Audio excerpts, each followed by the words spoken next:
어머님들 여기까지 오느라 우리 아버님들까지 너무 고생 많으셨고요. 오늘 또 오셔가지고 국어 선생님, 수학 선생님 말씀도 듣고 나니까 어떠세요? 할 거 너무 많은 것 같죠? 근데 영어가 남았습니다. 그래서 오늘 저는 개인적으로 영어라고 해서 이수 단위로 따졌을 때 절대 중요하지 않은 과목은 아니거든요. 똑같이 중요성 있는 과목으로 취급이 되는 주요 과목입니다. 근데 그럼에도 불구하고 저는 영어는 조금이라도 쉽게 공부해야 하는 과목이라고 생각을 해요. 어떻게 보면 영어는 우리 아이들에게 학업에 대한 부담을 조금은 줄여줄 수 있는 과목이 되어야 한다고 생각을 합니다. 그래서 오늘 이 자리에서 제가 여러분들에게 어떻게 하면 우리 아이가 적어도 영어에서만큼은 좀 어려움을 덜 겪을 수 있을지를, 그리고 그걸 위해서 제가 어떤 걸 도와드릴 수 있는지를 한번 말씀을 드려보려고 합니다. 먼저 제 소개를 먼저 해봐야겠죠?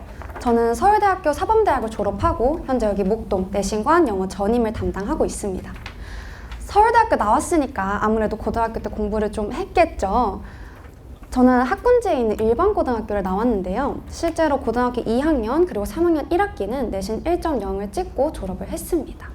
근데 제가 늘 이렇게 공부를 잘해왔던 건 아니고요. 고등학교 1학년 때에는 특히나 이 공부로 인해서 조금 어려움을 겪었던 적이 있는 학생입니다.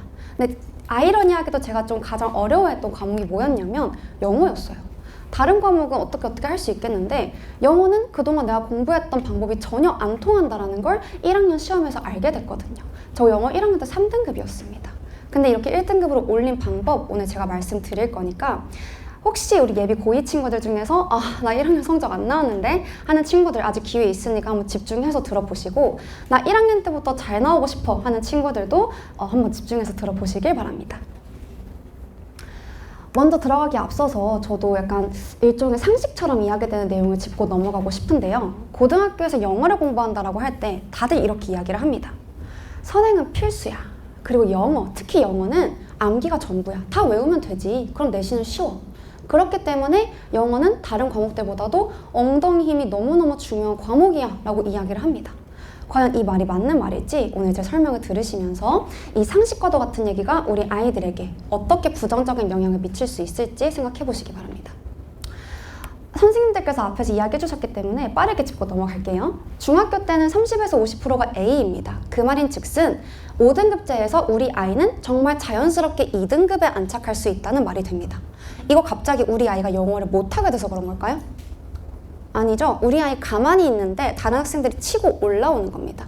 그럼 다른 학생들은 뭘 어떻게 했길래 우리만 가만히 있을까? 시험을 보시면 알 수가 있는데요. 중학교 때는 개념이 곧 문제입니다. 특히 영어 같은 경우에는 매 시험마다 문법 꼭지가 있죠. 이번 시험 범위는 투부정사야. 그럼 열심히 외웁니다. 그럼 문제에서 투부정사의 명사조용법이 뭐야? 물어봐요. 외운 내용 그대로 맞출 수가 있어요. 근데 고등학교 영어는 어떠냐? 개념이랄 것이 존재하지 않습니다. 왜냐? 이미 중학교에서 다 배우고 왔을 거야 라고 가정을 하기 때문에 시험에서는 개념이 없어요. 그러니까 개념이 곧 문제라는 말이 통하지 않습니다. 거기에 더해서 우리 아까 들었던 국어, 수학에 대한 학습 부담과 탐구까지 들어가게 되면 영어에 내가 그 암기를 통해서 그 시간을 쓴다 하는 것 자체가 굉장히 부담이 되게 돼요. 그 다음에 문제를 보시면 내가 왜 암기를 해서 안 되는지를 조금 더 명확하게 아실 수가 있는데요. 1등급을 변별하는 문제를 보셔야 됩니다. 자, 목동 소재 고등학교의 객관식 문제를 제가 쭉 나열을 한번 해봤어요. 보시면 교과서에서도 모의고사에서도 문제가 골고루 나옵니다. 그럼 우리 아이는 어떻게 공부를 하게 되느냐? 이렇게 생긴 모의고사 지문을 학교당 최소 30개에서 40개까지가 시험 범위로 들어가게 됩니다. 그러면 중학교 때 하던 관성이 있으니까 이걸 처음부터 끝까지 다 외우려고 해요. 근데 이거 가능할까요? 이렇게 긴 지문 40개를 외운다고 생각해보세요. 저는 불가능하다고 생각합니다. 어떻게 아냐고요? 제가 해봤거든요. 저 아까 3등급 받았다고 했잖아요. 그때 제가 썼던 방법이 이거였어요. 나름대로 중학교 때는 열심히 외웠으니까 고등학교 때도 외워보려고 한 거예요. 근데 뭐밖에 안 떠오르냐면 엄마 얼굴밖에 안 떠올라요. 너무 많은데 나 이거 진짜 어떡하지? 하면서 열심히 외워봤지만 3등급이었던 겁니다. 근데 왜 암기가 안 통할까? 최대 2등급인데 자, 이 문제들 다시 보실게요. 정말 열심히 시간과 노력을 들여서 효율이 제로인 상태로 다 외워갔다고 칩시다. 그러면 맞출 수 있는 문제들이 있어요. 당연히 다 외웠으니까 변형이 아예 안 됐거나 가해졌더라도 조금만 들어간 문제들은 맞출 수가 있습니다. 근데 제가 이렇게 밑줄 그어둔 요 세 문제 있죠. 이 세 문제는 아무리 외워가도 절대 맞출 수가 없는 문제들이에요. 왜 그러느냐? 이렇게 밑줄 그어진 문제에는 세 가지 유형이 있습니다. 고난도 외부 지문, 전범위 문법, 그리고 서술형 영작이에요. 이 문제들이 어떻게 나오는지를 보셔야 됩니다. 자, 첫 번째로 외부 지문입니다. 자, 목동고등학교 가장 최근 중간고사 문제를 제가 가져왔고요. 굉장히 지문이 길죠. 이거 한 문제입니다. 근데 이 지문을 학교에서 선생님이 가르쳐 주셨을까요? 아니에요. 아예 우리 아이들이 아예 정말 처음 보는 지문을 시험장에서 만나게 되는 겁니다. 근데 어머님들, 이거 처음부터 끝까지 읽으면 몇 분이나 걸릴 것 같으세요? 정말 눈으로만 봐도 대충 봐도 4분 정도는 걸리겠죠? 근데 우리 아이에게 이 문제를 풀기 위해 주어진 시간은 2분 남짓입니다. 그럼 당연히 얘는 암기로는 해결이 안 되는 문제라는 거 좀 감이 오시겠죠? 근데 우리가 여기서 하나 알아갈 수 있는 건 이 문제의 유형이 굉장히 모의고사 유형과 흡사하다는 겁니다. 우리 수능 모의고사에서도 이렇게 지문 요약하는 문제는 꼭 나오거든요.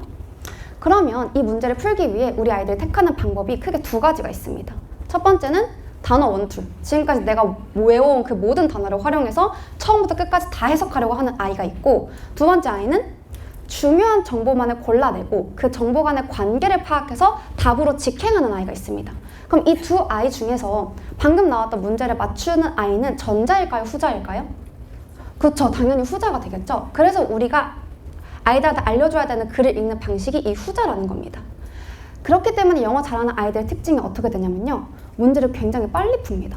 그리고 나서 제가 물어보겠죠. 이번 시험에 외부 지문 뭐 나왔어? 혹은 모의고사 똑같아요. 모의고사 어려운 내용 뭐였어? 기억을 못합니다.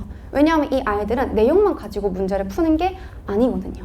거기에 더해서 답은 귀신같이 찾아옵니다. 그러니까 우리가 아이들에게 만들어줘야 되는 능력은 바로 이 능력인 거예요. 그 말인즉슨 무슨 말이냐. 고난도 외부 지문을 봤을 때 설령 우리 아이가 다른 아이들과 비슷한 어휘력과 비슷한 독해력을 가지고 있더라도 글의 구조를 파악하는 능력만 있다면 다른 아이들은 시간이 오래 걸리는 동안에 이미 답 짚고 넘어갈 수 있다는 거예요. 그럼 이 능력 어떻게 키울 수가 있을까요? 제가 아까 힌트를 살짝 드렸는데 외부 지문이 나오긴 하지만 어떤 유형대로 나온다고 했죠? 수능 모의고사랑 똑같은 유형대로 나온다고 했잖아요. 그래서 우리는 이 외부 지문에 대항하기 위해서 기출을 공부해야 되는 겁니다. 이미 그 유형대로 짜여진 글이 우리에게는 기출이라는 형식으로 자료가 있기 때문에 그 기출을 통해서 어떻게 글이 짜여졌는지를 배우는 거예요. 이 능력이 한번 탑재가 되고 나면 내신뿐만이 아니라 수능에서까지 활용할 수 있는 독해력이 완성이 됩니다. 근데 당연히 내신 기간 한 달 열심히 한다고 해서 얻어지는 능력은 아니겠죠? 우리 겨울방학 동안에 시간을 굉장히 많이 쏟아야 되는 능력입니다. 그럼 두 번째로 가볼까요? 전범위 문법입니다. 마찬가지로 목동고등학교에서 따온 문제예요. 이 문제가 굉장히 잔인한 문제입니다. 왜 그런지 한번 설명해 드릴게요.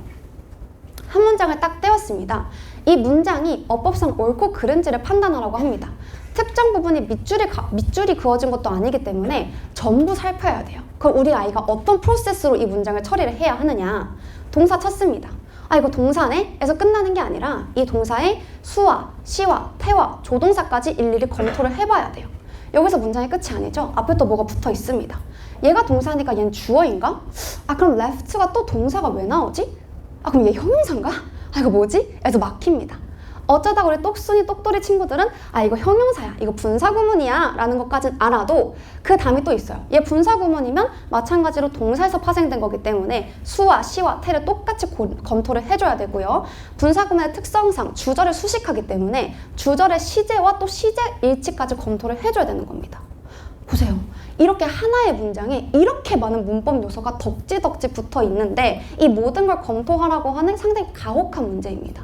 근데 우리 아이가 만약에 중학교 때 수동태만 열심히 공부를 해서 수동태 너무 빠삭해, 수동태가 시험 범위였었을 때는 100점 맞아왔어, 이러면 이 문제 해결할 수 있을까요? 안 되겠죠. 그렇기 때문에 우리에게 필요한 건 더 이상 토막나거나 특정한 문법이 아니라 이 문법 전체가 문장 구조에 기반해서 하나의 체계로 확립이 되는 게 필요합니다. 이걸 위해서 이번 겨울에 시간을 쓰셔야 되고요. 이게 확립이 되면 우리 아이에게 어떤 게 생기냐면 이 모든 문법 요소를 의심해보고 검토해보는 의심하는 눈이 생깁니다. 저는 저한테 오는 아이들한테 무조건 이거 만들어줘요. 그렇게 되면 문법 문제 때문에 시험에서 어려워하던 친구들도 시험 보고 와서 자랑합니다. 자기가 어떻게 문법 문제를 어떤 생각을 거쳐서 맞았는지 선생님 말 안 들었더니 뭐 문법 다 맞았어요 라고 이야기를 하게 되는 거죠. 자, 그럼 마지막 유형을 보겠습니다. 영작입니다. 자, 요건 금옥여고에서 제가 가져온 문제인데요. 금옥여고는 그래도 목동 지역에서는 나름대로 조금 시험의 난이도가 평이하다라는 평가를 받는 학교인 걸 알아두시고 보셔야 됩니다. 영작을 하라고 하죠. 내용을 한 문장으로 요약하라고 합니다. 그러니까 내가 지금 영작해야 되는 문장은 내가 보고 간 지문이 아니라 그 지문을 요약한 문제인 거예요. 그 문장 속에서 난 영작을 해야 하는데 단어가 주어지긴 했지만 전부 변형을 해야 됩니다. 그렇다라는 건 절대 외워서 풀 수 없는 영작 문제라는 거겠죠. 그래서 실제로 영작은 우리 목동 전 지역 고등학교를 통틀어서 봤을 때 1등급을 가르는 가장 명백한 경계선입니다. 모든 학교가 그래요. 그런데 아까 보여드렸던 문법 객관식 문제 있잖아요. 그거 은근 맞춰오는 애들 많습니다. 객관식은 찍을 수라도 있잖아요. 근데 여전히 2등급에 머무는 학생들이 많아요. 왜? 방금 보여드렸던 영작 문제를 다 틀려서. 그럼 우리 이거 어떻게 대응해야 될까요? 영작 어떻게 잡아야 될까요? 근데 어머님들, 아버님들, 사실 영작이라는 게 다른 게 아닙니다. 방금 우리가 문법에 대해서 배웠잖아요. 영작도 문법이에요. 왜? 영작이라는 건 영어의 어순이잖아요. 그 말의 순서라는 게 결국 문법이거든요. 그래서 전범위 영작이 잡혔으면 사실 전범위 문법이 잡혔으면 영작은 자연스럽게 처리가 되어야 맞습니다. 근데 이게 왜 안 되냐? 당연히 체계가 잡히지 않았을 뿐더러 우리말에만 있는 특별한 조사와 어미를 아이들이 처리하지 못해요. 가령 이런 겁니다. 그녀는 아름답다. 영작해봐. 라고 하면 애들 너무 잘합니다. She's beautiful. 잘해요. 근데 만약에 얘들아 그러면 그녀는 아름다운 것이 아니라 귀여워. 이거 영작해봐. 라고 하면 애들이 막힙니다. 근데 사실 똑같거든요. She's not beautiful but cute 라고 하면 돼요. 동사 똑같고 형용사 똑같습니다. 근데 아이들이 영작을 못하는 이유는 우리말 조사와 어미를 처리하지 못해서인 거예요. 실제로 저한테 온 학생 중에 이게 전혀 안 되는 친구가 있었어요. 영작 숙제를 내줘도 빈칸으로 가져옵니다. 그래서 제가 하루는 걔를 불러 앉혔습니다. 그리고 딱 1시간 동안 이 체계를 다시 개관해주고 그리고 우리말 조사와 어미를 처리하는 방법 그리고 영작의 순서를 가르쳐줬어요. 그랬더니 띄엄띄엄 어찌저찌 영작을 해오기 시작하다가 그 빈틈 있잖아요. 디테일을 조금만 잡아주고 나면 영작은 게임이 끝났습니다. 이젠 영작 다 맞아오는 친구가 되었어요. 자, 그러면 제가 지금까지 외부 지문, 전범위 문법, 그리고 영작까지 보여드렸습니다. 어때요? 좀 감이 오시나요? 목동 지역의 영어 전교 1등들은 모두 암기 왕일까요? 아니라는 생각이 드시겠죠? 이제 인정하셔야 됩니다. 특히 영어는 암기를 가지고는 절대 해결할 수 없는 과목이에요. 그럼 궁금하시겠죠? 오케이, 암기가 안 통하는 건 알겠어. 그럼 우리 아이가 1등급을 받기 위해서는 어떤 공부를 해야 될까가 궁금하실 겁니다. 제가 지금부터 전략에 대해서 말씀드릴 거예요. 우리 아이가 공부해야 되는 지문입니다. 2가지 방식이 있다고 했어요. 하나는 처음부터 끝까지 그냥 읽는 것, 나름대로 모르는 단어 밑줄 쳐가면서 읽는 방법이 있고요. 2번째로는 제가 하이라이트 친 요 부분만 가지고도 답으로 직행하는 아이들이 있습니다. 당연히 이 후자를 우리가 만들어줘야 되는데 이게 되려면 어떤 능력이 필요할까요? 당연히 문장을 보고 이 부분이 중요하다는 걸 알아야겠죠. 그게 되기 위해서는 문장이 어떻게 쓰여졌는지부터 알아야 돼요. 그러니까 1등급을 만드는 공부는 문장 구조를 꿰뚫어보는 눈에서 출발합니다. 감이 안 오실까봐 제가 예시를 조금 들어드릴게요. 25학년도, 연도로 따지면 24년도죠. 굉장히 재밌는 일이 하나 있었습니다. 우리 영어 절대평가로 바뀐 거 아시죠? 수능에서. 그럼 1등급 컷이 몇 점이죠? 90점이에요. 90점만 맞으면 다 1등급을 줍니다. 그렇기 때문에 모의고사를 보면 영어 1등급은 보통 10% 선에서 형성이 되어요. 근데 작년 6월에 고3이 6월 모의고사에서 1등급 컷이 1.47%가 나왔습니다. 90점만 넘으면 1등급 준다는데 90점 넘은 애가 2명, 10명 중에 2명이 안 된다는 거예요. 그러니까 난리가 난 거죠. 이게 무슨 일이야? 해서 본 겁니다. 지문의 길이가 비슷해요. 그리고 어휘의 난이도도 크게 다르지 않습니다. 근데 왜 이런 일이 발생했냐를 보니까 문장의 개수가 달라진 거예요. 보통 이 하나의 지문 안에 8개에서 10개 정도의 문장이 들어갑니다. 근데 이 문제만 보시면 6문장이 이 안에 들어있어요. 그럼 답은 뭡니까? 문장이 길고 복잡해지면 우리 아이들은 무너지는구나 라는 걸 보실 수가 있습니다. 근데 비단 이 학년도의 고3 아이들만의 문제가 아니었겠죠? 지금 우리 예비 고1 친구들, 예비 고2 친구들 전부 공통적으로 문장이 길고 복잡해지면 무너집니다. 근데 왜 그럴까요? 고3이 되면 갑자기 내가 지금까지는 본 적 없던 새로운 문장 유형이 등장하게 해서 그런 걸까요? 아니겠죠? 영어는 언어입니다. 그러니까 언어의 체계는 변하지 않아요. 우리 영어 맨 처음 배울 때 우리 학생들은 공감을 할 텐데 뭐부터 배우죠? 품사가 뭔지, 문장의 형식이 뭔지를 배우게 됩니다. 이 지문에 들어간 문장들도 다 똑같아요. 제가 분류를 해봤습니다. 노란색 친 문장은 1형식이에요. 초록색으로 친 문장은 2형식입니다. 그리고 파란색 문장들은 3형식이에요. 4, 5형식은 등장하지도 않은 지문입니다. 근데 우리 아이들이 형식을 몰라서 이 문제를 틀렸을까요? 아니죠. 형식 정말 열심히 배웠는데 그 형식이 적용이 안 돼서 내가 보는 이 문장 속에서 발견이 안 돼서 그렇기 때문에 처리가 안 돼서 틀린 겁니다. 조금 더 쉬운 예시를 들어보겠습니다. I regret everything. 무슨 뜻이에요? 나는 모든 것을 후회한다는 말이죠. 우리 아이들 지금 공부 열심히 안 해두면 졸업할 때쯤에 이 말 하겠죠. 이 정도 문장은 우리 예비 고1 친구도 당연히 어렵지 않게 해석을 합니다. 그럼 이 문장 어떨까요? I regret that I've not studied enough.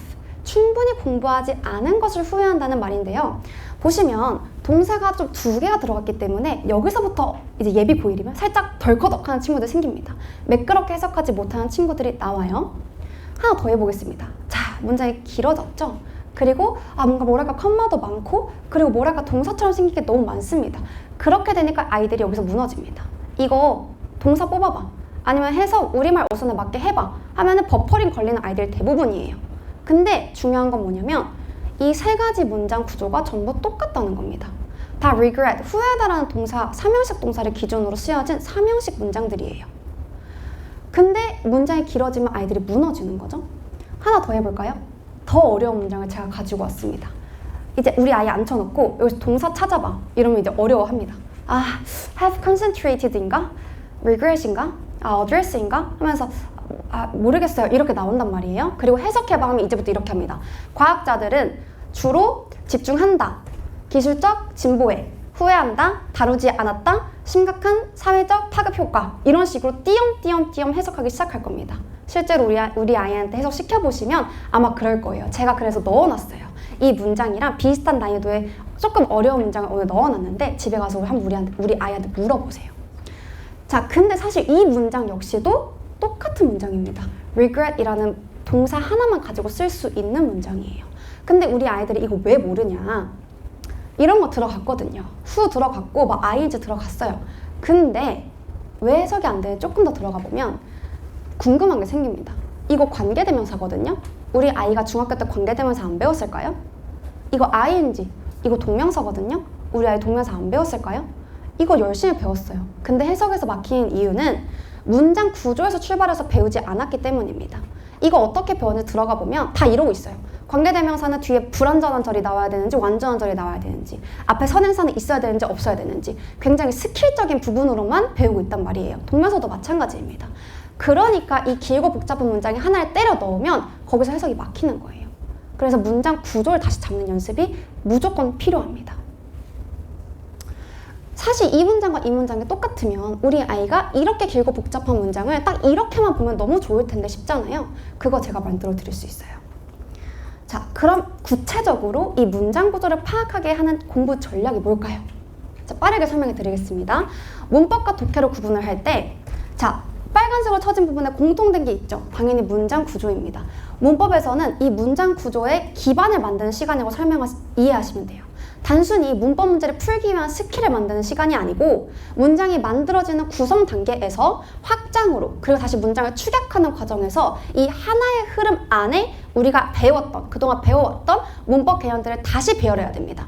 자, 문장의 확장을 배우면서 내가 지금까지 좀 띄엄띄엄 알고 있던 명사절과 형용사절 그리고 부사절을 다시 한번 이해하게 되고 이 절들을 다시 축약할 수 있는 게 준동사의 역할이라는 걸 명확하게 배우게 되면요. 아까 같은 문장 속에서 아이들이 헤매지 않습니다. 왜? 각각 문법 요소들이 어떤 역할을 하는지를 난 이제 아니까요.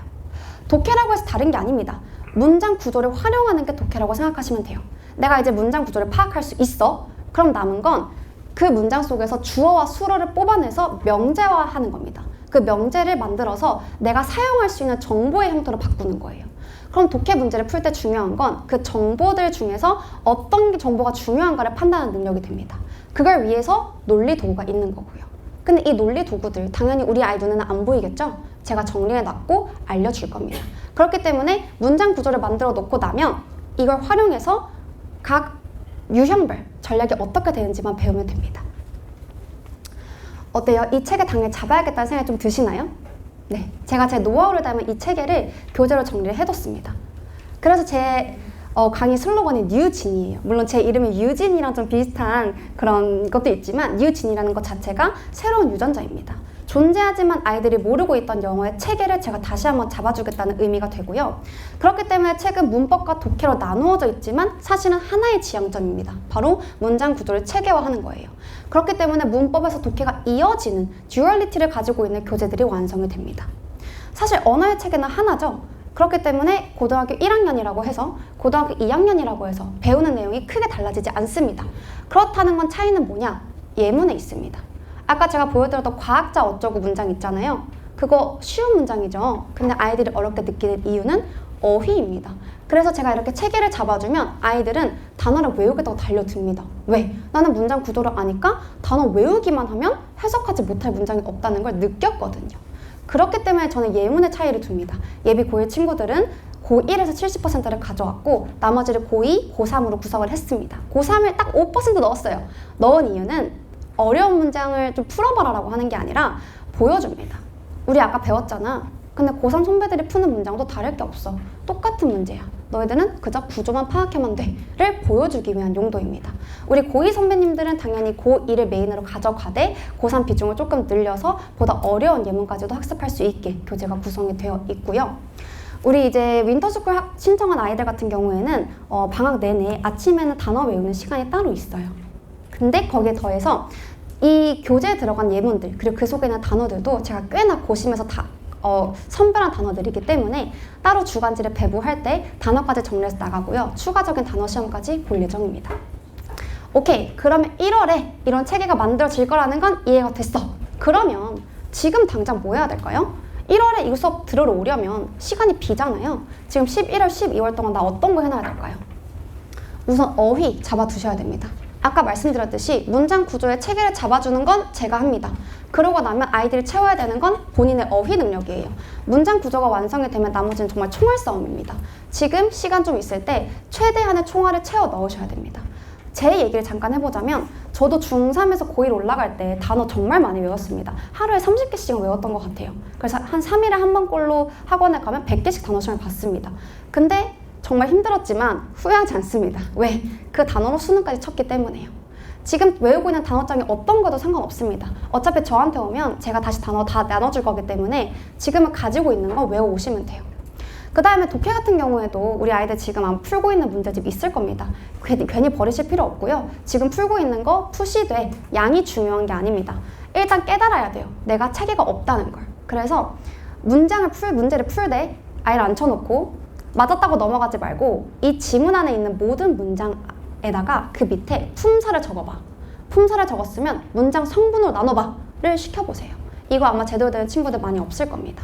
이 연습이라도 조금씩 하고 오면 아마 제 수업을 듣기가 훨씬 더 수월하실 거예요.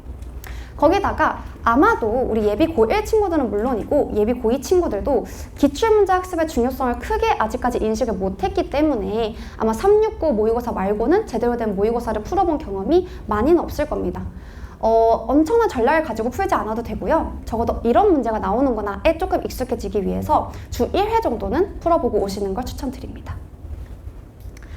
이렇게 준비가 되고 와서 저와 1, 2월을 함께 하고 나면 결과가 나와야겠죠?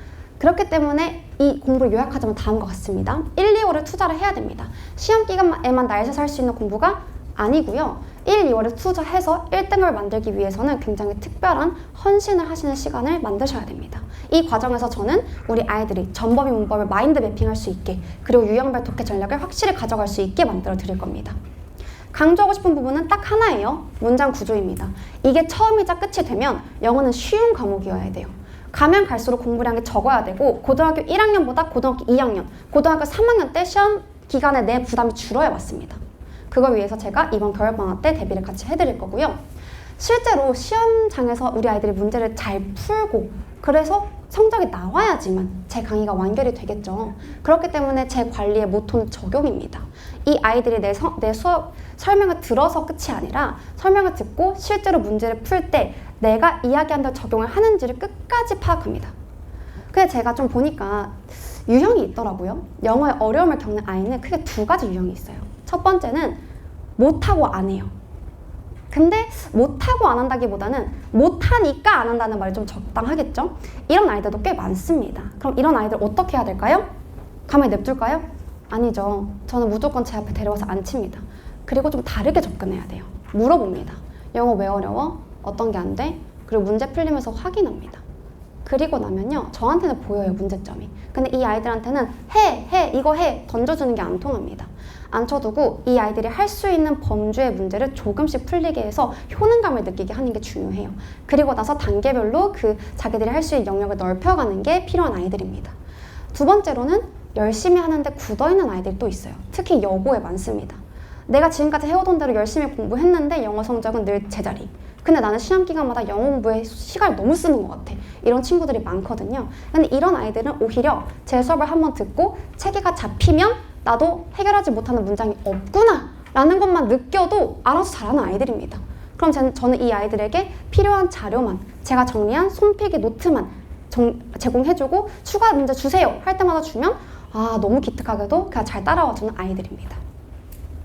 이렇게 관리를 다르게 하기 위해서는 당연히 1대1 클리닉 필요하겠죠. 그 클리닉을 사용하기 위해서 저는 주간지를 매주 배부를 합니다. 거기에 더해서 매주 테스트를 보고 어머님들께 이제 SMS 문자로 결과를 전송해 드리는데요. 이렇게 문자를 발송해 드리는 건 물론 어머님들께서 우리 아이가 얼마나 잘하고 있는지를 알려주기 위함도 있지만 가장 기본적으로는 제가 학생을 파악하기 위함이라는 데 있습니다. 우리 아이가 어떻게 하고 있는지를 확인을 해서 적용 코칭할 때 사용하기 위한 거겠죠. 이렇게 했더니 제가 아까 설명하면서 중간중간 나왔던 예시처럼 아이들이 실제로 증명을 해줍니다. 문법 시험 다 맞아와가지고 어떻게 맞았는지 설명해줘요. 그리고 모의고사를 풀고 왔을 때에도 다 안 읽어도 풀린다는 이야기를 자동적으로 합니다. 그리고 이 친구가 영작 맨날 틀리던 친구인데 다 틀리고 감점당하던까지 이번에 다 맞았습니다 라는 기특한 말도 하는 아이들입니다. 이런 제 수업은 이번 겨울방학 때 화목에 편성될 예정이고요. 우리 예비 고2 친구들은 오전에, 고1 친구들은 오후에 저를 만나게 될 겁니다. 그 클리닉 시간이 금요일 오후로 잡혀 있는데요. 이 빈칸들 보이시죠? 제가 이때 뭐 하겠어요? 저 목동 전임입니다. 어디 안 가고 목동에 있어요. 우리 아이들 다 바자관에 있는 거 압니다. 잡아와서 잘하고 있는지, 어디가 어려운지, 어떤 거 더 해야 되는지 끝까지 책임지고 관리할 겁니다. 강의 기획서도 올라와 있으니까요. 제발 읽어보고 왔으면 좋겠어요. 그냥 앉아있는 거는 저는 별로 좋아하지 않습니다. 모아줄 다 나와 있으니까 읽어보고 기대감을 가지고 올 수 있게끔 부탁드립니다. 오늘 제가 강조하고 싶은 거 강조하면서 마무리할게요.